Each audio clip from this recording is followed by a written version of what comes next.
Hello. Today we'll be talking about the effects of cognitive load theory, known as CLT. The short-term and long-term memory.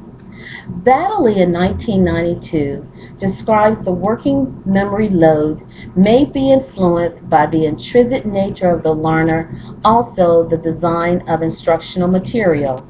When we look at these combinations of the intrinsic learner and the design of instructional material, we're looking at three elements called the intrinsic, which is the difficulty of subject matter, the extraneous, the visual of the video or information that is used from technological media, and the germane, the load imposed by the learning processes.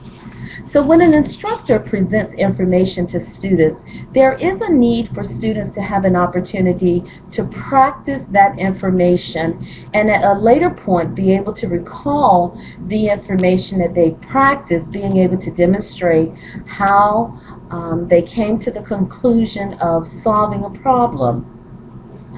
Sweller, von Maribor, Poss in 1998, 2005, and 2010 says that when we look at effective instruction, there are two ways of looking at it. Problem solving and learning to solve problems are two totally different processes for learners.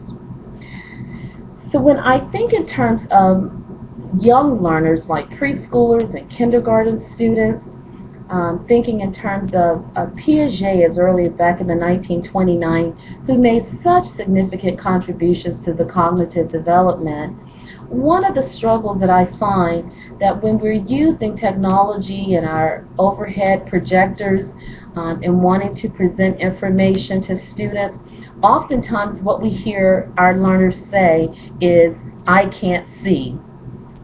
So it is important that we also make sure that students are in a place or in a setting where they can actually see the instructor or the facilitator demonstrating a skill, therefore in short spans giving them an opportunity to practice those skills so that students don't become overwhelmed and overloaded, not feeling confident that they'll be able to complete a task.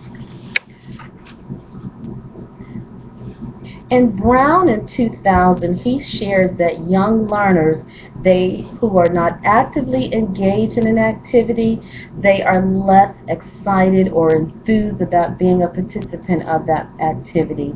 So it's important that we make sure that students are able to see the demonstration that's being introduced to them, that they have an opportunity to practice that skill in short spans so that they can retain that information at an increasing alarming rate, and therefore we will have more success of students completing their tasks.